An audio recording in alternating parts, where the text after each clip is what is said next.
Hello, everyone. I would like to thank you all for attending my talk.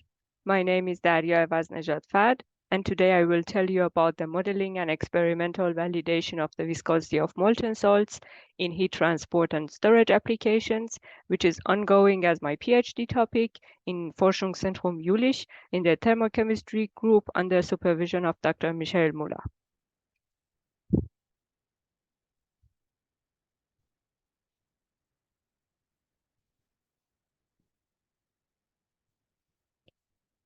I will give you a short agenda, starting with an introduction and an overview on viscosity modeling and experimental sections. Energy continues to be a key element to the worldwide development. Due to the oil price volatility, depletion of fossil fuels, global warming, and so on, alternative energies have become much more important than any time in history. Here is a schematic example of alternative energy usage, which is a concentrated solar power plant where they use mirrors to concentrate and reflect the sunlight onto a receiver. The energy from the concentrated sunlight heats up a high temperature fluid inside the receiver. This heat is called thermal energy, which can be used to spin a turbine or power an engine to generate electricity. One huge advantage of these systems is that the heated fluid could be stored, kept, and used later when the sun is not shining to generate electricity. The heat transfer fluids should provide certain specific properties, like high specific heat capacity, high density, high thermal conductivity, being stable and liquid over a wide range of temperature, having low viscosity, and chemically being stable. Our focus is on low viscosity since it directly affects the pumping costs. Different molten salt systems could be utilized as heat transfer fluids. In this slide, a summary and comparison of different salt systems consisting of different anions has been provided. Nitrate-based systems have the operation temperature range of 565, which is limited by the crystallization temperature of 240 to 565. And after that, decomposition or degradation might occur. They have low melting point, they are cheap, and they are neither non-flammable nor non-toxic. Carbonate-based systems have a relatively higher operational temperature range. They have high heat capacity, good thermal conductivity, but their main drawback is corrosion. Again, chloride-based systems have higher operational temperature range. They are even stable above 800 degrees C. They are cheap and available, but their main drawback, again, is corrosion. So we can conclude here that nitrate-based systems are suitable for low to mid-temperature range applications, while carbonate and chloride-based systems are suitable for higher temperature range applications. Now let's have an overview on the viscosity modeling development. At first, all the existing models were only dependent on temperature, but since viscosity is caused by the internal fluid friction, which is related to the momentum transfer between species and the interspecies forces, the composition dependence should also be considered. Viscosity is not only dependent on the size and shape of the species, but also on the interaction forces. Therefore, the structure of the species involved should also be considered to well describe the viscosity behavior. In general, we can define or categorize models into theoretical models that is not really easy to couple up with the composition dependence of viscosity. Empirical models, which are only valid for a certain temperature or compositional range, and semi-theoretical, semi-empirical models, which our model also belongs to this section and enable us to correlate the composition and temperature to viscosity. Now I would like to introduce our model, which is the associate species model based on the thermodynamic database. And the associate species model is used to describe the Gibbs energy of the molten salt systems, and the associate species represents the structural units. As I mentioned, we should consider both the structure and temperature dependence of viscosity. As a first try, we start with an Arrhenius-like model to describe the viscosity behavior of our salt systems, and if in certain temperature or compositional ranges viscosity could not be covered with this Arrhenius-like model, then we need to define an additional cluster formation term or polymerization term in the excess part of the viscosity using the Gibbs energy. And in order to prove the relation between structure and viscosity, you can see the network formation phenomenon happening in a carbonate-based system.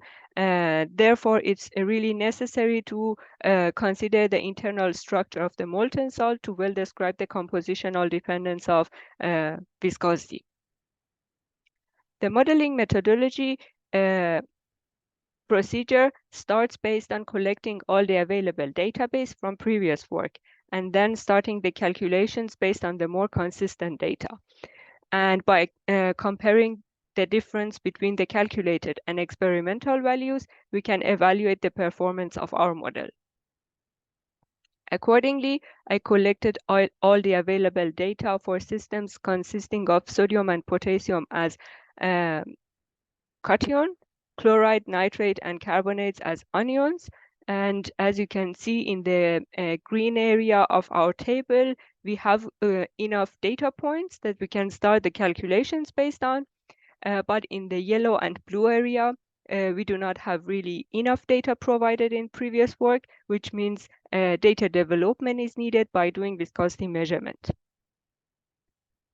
I start the calculations for pure sodium chloride system, and all the available data has been collected from the literature and plotted in a viscosity temperature diagram. But as you can see, two different sets of data with two different slopes has been appeared. So which of these data is reliable and we can start based on? One solution is that we can do the modeling based on each set of data once and then decide which of them is reliable. I did so, and I decided that one of these data sets are more consistent, and also a research done by Tacido on reference correlation of some inorganic molten salts, including sodium chloride, mentioned that this set of data is more consistent.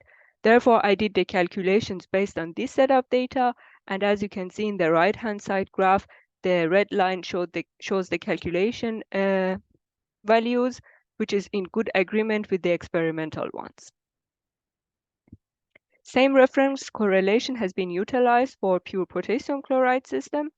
And as you can see in the right-hand side, again, the calculated values are in good agreement with the experimental data. For nitrate-based systems, all the available data were consistent enough that we didn't need to prioritize some of them, and we did the calculations based on all of them. And you can see for pure sodium and potassium nitrate, we got good agreement with the experimental data. For pure carbonate-based systems, even though not really enough data was provided in the literature, but I did the calculation based on the available ones, and you can see that a good agreement has been achieved for pure sodium and potassium carbonate. We can conclude here that our model was able to cover the temperature dependence of viscosity for the mentioned systems. Now the task is to use the same model parameters and go for higher order systems. I start with a binary sodium-potassium nitrate-based system. And you can see also the phase diagram of this binary system and the area of different compositional ranges. You can see that the viscosity temperature diagram has been plotted for different compositional ranges. And in the two end members, as we also mentioned before, we got good agreement for the viscosity temperature diagram between the experimental and calculated values, but for the different compositional ranges, a slight deviation has been achieved. In this slide, you can see somehow similar results as the slide before, but slightly in a different way, since it's a viscosity composition diagram. And you can see that the calculated values has a positive deviation, and the experimental values shows a viscosity minimum that our model values is not able to reach this minimum. Therefore, possible solutions for this behavior is adding the potential associate species in the thermodynamic database, or defining additional cluster formation term or polymerization term in the excess part of the viscosity. We did so, and we defined an excess viscosity part by considering the sodium nitrate clusters.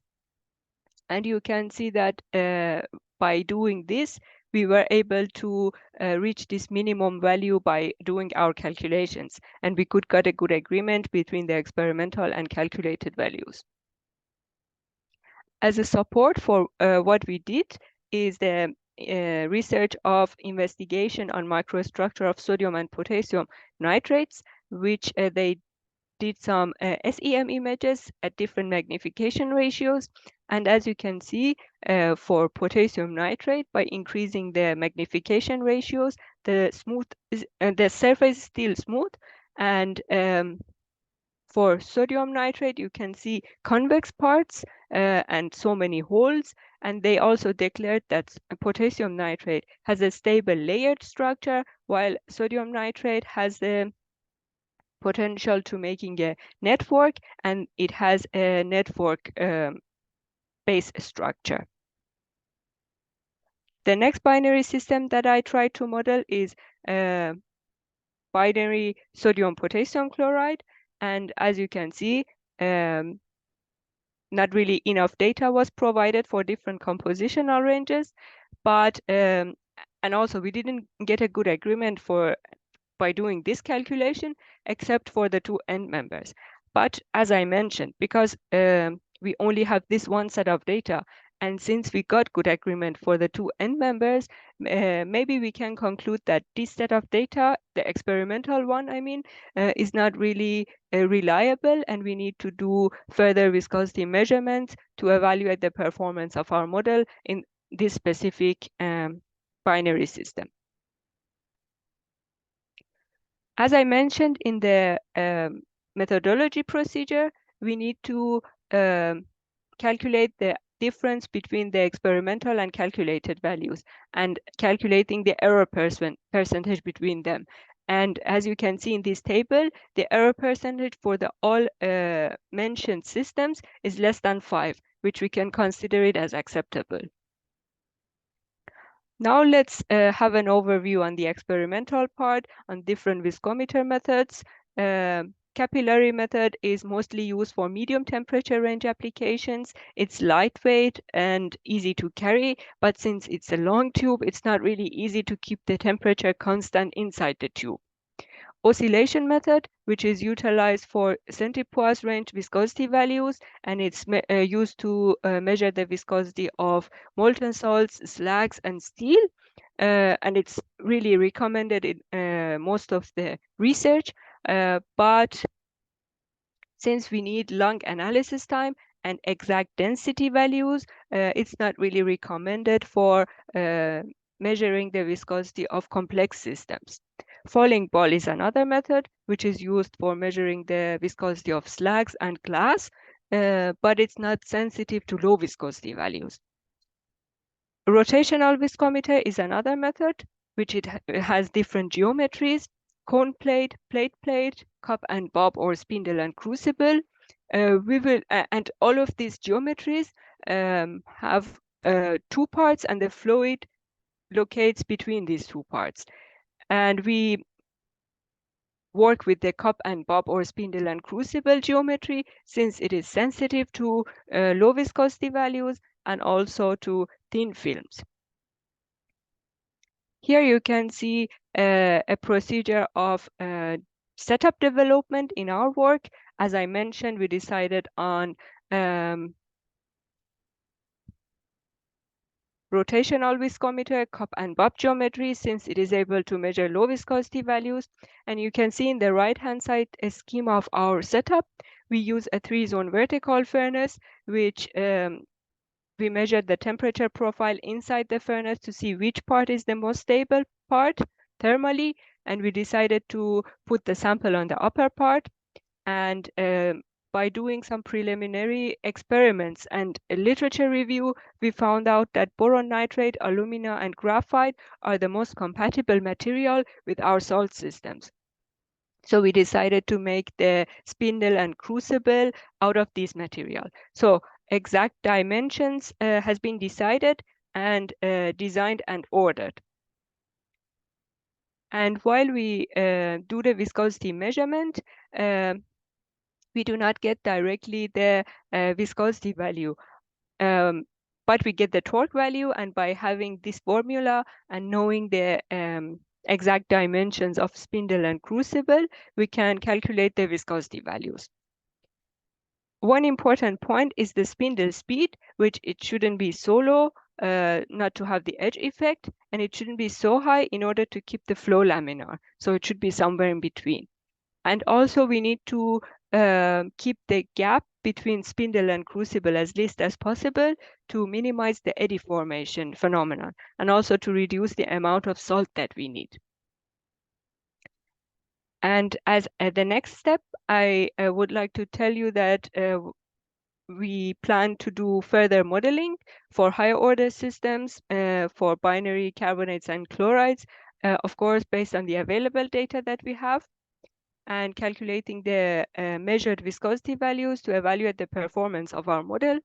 And for the missing data and for data development, we need to do viscosity measurements for the known and unknown systems. And at the end, I would like to thank you again for attending my talk, and I'm happy to hear your comments and questions.